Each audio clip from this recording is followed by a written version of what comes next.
Olá, meu amigo, eu sou o André Chiga e você está no nosso programa Saúde com o Brasil. Eu sei que você está passando aqui pelo canal, eu te sugiro que fique aqui com a gente pelos próximos 15 minutos, que nós vamos conversar sobre uma cirurgia, que é mais do que simplesmente uma cirurgia de necessidade, é uma cirurgia de desejo.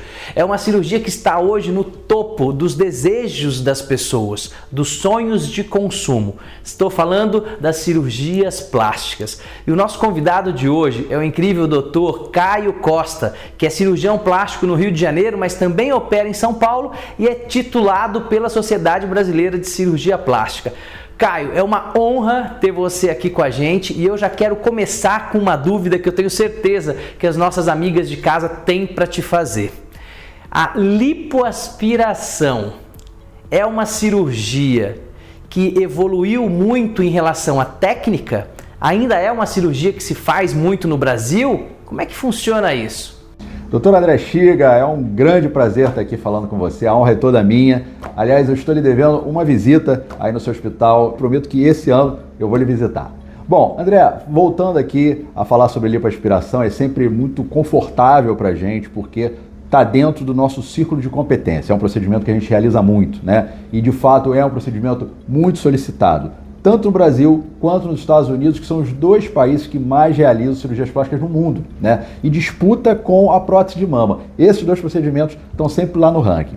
A lipoaspiração mudou bastante nesse período de tempo, André. Para você ter uma ideia, em 1980, quando ela foi realizada aqui no Brasil pela primeira vez, a técnica era seca, ou seja, a gente introduzia uma cânula sem qualquer tipo de infiltração prévia. De lá para cá, passou-se a realizar-se uma técnica chamada úmida, em que a gente injeta soro com um pouquinho de adrenalina. Isso faz com que essa gordura fique mais macia e a gente consiga tirar maior quantidade de gordura com menor sangramento, né? Para você ter uma noção, a técnica básica consiste numa cânula, que é um instrumento tubular fino, que é conectado por uma mangueira, um aparelho que produz uma pressão negativa, ou seja, aspira. E o cirurgião artesanalmente vai esculpindo aquela área do corpo, né?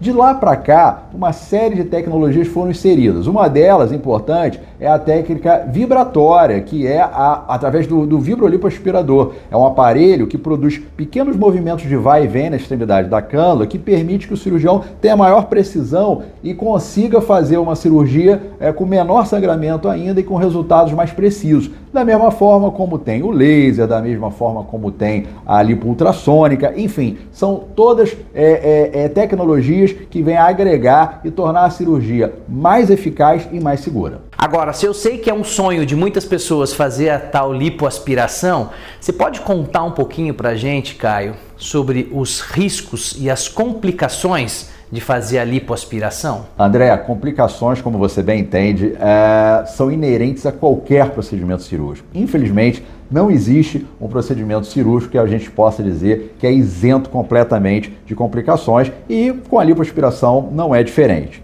Existem complicações, existem intercorrências que são genéricas, que são gerais, em função inclusive do ato anestesiológico, e existem as complicações inerentes à técnica em si. Lesões vasculares, são descritos algumas perfurações, enfim, problemas de ordem diversas. Mas esses problemas são muito reduzidos à medida em que algumas medidas prévias são tomadas. Uma delas, claro, é que a paciente esteja apta clinicamente. Ela tem que fazer um bom risco cirúrgico, com todos os exames necessários e está preparada para se submeter àquele procedimento. O segundo deles é que o profissional que vai atendê-la seja consciencioso e faça um bom planejamento cirúrgico, cuidadoso, para que se evite principalmente fazer lipoaspiração em grandes extensões corporais. Existe um volume máximo de gordura que pode ser retirado de uma única vez, que é entre 5% e 7% do peso corporal. E existe uma superfície de área corporal que pode ser trabalhada de uma única vez, que é em torno de 30% a 40% no máximo do corpo. Portanto, quando a gente respeita esses padrões, a probabilidade de complicações se torna bem menor, principalmente quando esse profissional é um profissional habilitado. E para isso, existe o site da Sociedade Brasileira de Cirurgia Plástica, a SBCP. Basta jogar o nome do profissional ali e você vai ver a cidade que ele atua e se ele é apto, se ele é credenciado para estar atuando. Esse profissional, na hora de uma complicação, ele vai estar presente, ele vai saber diagnosticar e dar o suporte necessário para resolver o problema. É sensacional. Preste atenção na hora de escolher o seu cirurgião. Caio, eu gostaria de saber mais uma coisa. Existem alguns mitos. Se para fazer a lipoaspiração você precisa estar no peso ideal, você pode estar um pouquinho acima do peso. Eu sei que a lipo não emagrece, mas como é que você enxerga essa questão? Todo paciente pode ser um candidato à lipoaspiração? André, de fato existe um monte de crenças e mitos em relação ao peso ideal para ser submetido a uma lipoaspiração. Qual o peso mínimo ou qual o peso máximo? Enfim, quando na verdade nós não consideramos esses valores como sendo fixos e determinantes para que uma pessoa possa ou não ser submetida a uma lipoaspiração. A lipodistrofia, que é o acúmulo de gordura localizada, ela não tem necessariamente uma relação com o excesso de peso. Então, por exemplo, eu mesmo sempre fui magro geneticamente, corria, fazia atividade física, mas tinha uma barriguinha que ficava desconfortável, eu não gostava, e fui submetido a uma lipoaspiração e resolveu o meu problema. Então, é comum que a pessoa que é magra, quando comente que vai fazer uma lipoaspiração, ela vai escutar as amigas, mas você é tão magrinha, vai tirar o quê aí? E a pessoa que já está um pouquinho gordinha, está um pouquinho acima do peso, ela vai escutar, não, mas você tem que emagrecer primeiro, tem que ir para uma academia. Quando na verdade a coisa não funciona bem assim. É claro que a reeducação alimentar e a atividade física, essas são sempre prioridades para a saúde do corpo, para os benefícios cardiovasculares, etc. E a lipoaspiração, ela não tem a menor pretensão de emagrecer a pessoa, mas sim de dar formato. Isso é um conceito super importante que as pessoas entendam. A cirurgia vem para dar uma silhueta, para dar uma cinturinha, para corrigir uma gordura ali no pneuzinho, para tirar um excesso de volume da barriga, mesmo que a pessoa esteja um pouquinho acima do peso. Então, se ela passou pelo risco cirúrgico, está bem clinicamente e entende que ela não está fazendo a cirurgia para perder peso na balança, ela é uma boa candidata, sim, a se beneficiar de uma lipoaspiração.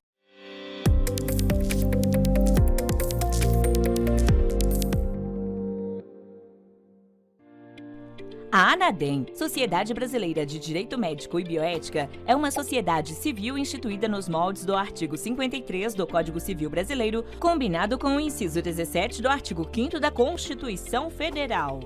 Criada há mais de 2 décadas, a sociedade é a maior rede de blindagem profissional do Brasil que promove debates sobre problemas relacionados ao exercício profissional de diversas áreas da saúde. Atualmente temos milhares de médicos, cirurgiões dentistas e enfermeiros associados.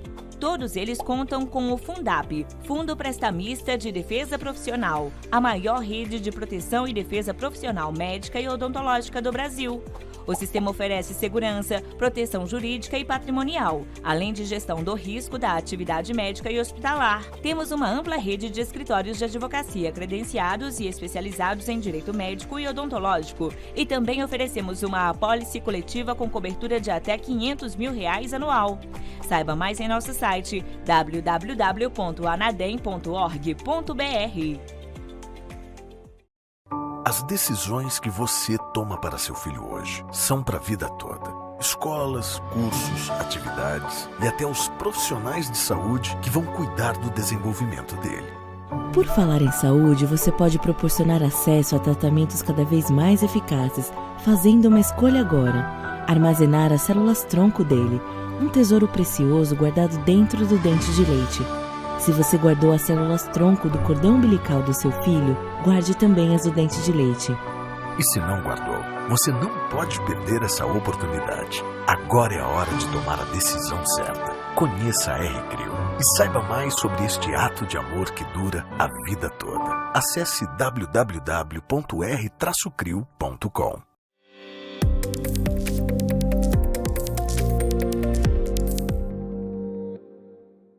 E temos mais uma dúvida. A lipo a gente escuta sempre falar na barriga, mas existe lipo de várias partes no corpo, não é verdade? André, de fato, se fala muito da região abdominal porque é uma das áreas, assim, primeiro, que é uma das mais realizadas, né, uma das mais procuradas, e segundo, porque é uma das áreas em que a gente consegue oferecer um resultado mais tangível, mais evidente, mais impactante. Mas várias áreas do corpo que têm acúmulo de gordura podem ser, sim, operadas, né? Então, para você ter uma ideia, em mulher é muito comum que elas peçam para a gente operar a área da região axilar, né? Que tem aquela gordurinha que o sutiã aperta, né? Às vezes posterior do braço, das costas. Até em homens, por exemplo, a área dos flancos, que é aquela parte posterior da cintura, onde tem aquele pneuzinho, é uma área que se beneficia muito de uma lipoaspiração. Área trocantérica, que são os culotes, é comum que a mulher às vezes é magrinha, mas tem aquele culote, na hora que ela vai passar a calça ali, fica travada, porque existe aquele aumento ali da circunferência das coxas, então é uma área que se beneficia muito. Enfim, até a área das papadas, para você ter uma ideia, a gente que faz muito facelift, né, que é aquela plástica de face, todos os procedimentos a gente praticamente realiza a lipoaspiração ali do pescoço, porque é suficiente para tirar uma películazinha de gordura e já melhora aquela definição, né? Então, até mesmo região da panturrilha, região interna do joelho, são áreas que podem ser esculpidas. Então, resumidamente, toda a área do corpo em que existe um acúmulo de gordura, nós podemos realizar uma lipoaspiração com o objetivo de melhorar o contorno, melhorar a silhueta e deixar aquela área mais proporcional ao resto do corpo. Sensacional, Dr. Caio Costa. Você pode também nos contar um pouquinho sobre o pós-operatório? Será que os pacientes precisam ficar com medo? É uma cirurgia que dói demais? Quanto tempo uma pessoa que faz uma lipo pode voltar às suas atividades profissionais e esportivas? E o sangramento? É normal sangrar demais no pós-operatório? André, quando a gente fala em pós-operatório, é importantíssimo esclarecer que cada um tem a sua recuperação. Cada ser humano tem as suas características e o limiar de dor varia de pessoa para pessoa, né? Então, assim, a princípio, o tecido gorduroso, ele é muito pouco inervado. Então, não é de se esperar que esse pós-operatório seja assim com dores incapacitantes, sabe? Não é de fato o que a gente costuma observar com as nossas pacientes. Até porque, com o advento das tecnologias e sendo bem conduzido, realmente o sangramento também reduz bastante, o que torna essa recuperação um pouco melhor. Além disso, a gente vai usar medicamentos no pós-operatório que vão gerar mais conforto, né? Mas, de fato, as queixas maiores que nós escutamos não são de dores incapacitantes, mas são de desconforto postural. Ou seja, é quando a pessoa, por exemplo, aspira ali a área das costas, dos flancos, ela encosta na cadeira, na poltrona, e ela sente ali que aquela área tá magoadinha, né? Tá machucada, como se ela tivesse malhado muito. Esse é o relato mais comumente escutado pela gente aqui. Mas, via de regra, é uma recuperação que tende a ser tranquila, né? E uma pessoa que opera, por exemplo, numa terça ou numa quinta-feira, tem grandes chances de, na segunda-feira da semana seguinte, estar retornando às suas atividades profissionais. As esportivas, a gente geralmente pede um pouquinho mais de tempo, mas em torno de 15 dias, 20 dias, é muito comum que as pessoas já estejam fazendo suas atividades, pelo menos aeróbicas, e com menos de um mês já estejam na academia. Essa é a recuperação usual que a gente costuma observar das nossas pacientes. E a gente escuta muito falar em pós-operatório com drenagem linfática. Isso realmente é importante e fundamental? André, quando a gente faz uma lipoaspiração, uma das reações do nosso corpo é produzir líquido. E esse líquido, ele fica no meio do tecido gorduroso e a pessoa fica inchada. E a drenagem linfática é um procedimento técnico, manual, muito delicado, realizado geralmente por profissionais da área da fisioterapia, em áreas do corpo em que existem as cadeias linfáticas, os gânglios, que servem como uma espécie de ralo, e esses ralos vão absorver esse líquido que está espalhado no meio do tecido gorduroso. Então, quando esse líquido ele é absorvido, isso já gera um benefício, um bem-estar muito grande, quase que imediato para a paciente, que está com aquela sensação de pressão, de inchaço, essa coisa toda. Por isso que, mais do que qualquer outro procedimento, a lipoaspiração é uma cirurgia em que, mesmo antes de operar, a gente já orienta, já indica para que a paciente se organize para que precocemente comece as suas sessões de drenagem linfática. Sensacional, Dr. Caio Costa, que prazer reencontrá-lo. Muito obrigado pelas suas dicas, eu tenho certeza que você esclareceu muito os nossos amigos lá de casa. Então, eu quero convidar vocês a seguirem o Dr. Caio Costa nas mídias sociais, e se você gostou desse vídeo e ele fez sentido para você, vai lá no nosso canal do YouTube e compartilhe com seus amigos. Nos veremos no próximo programa.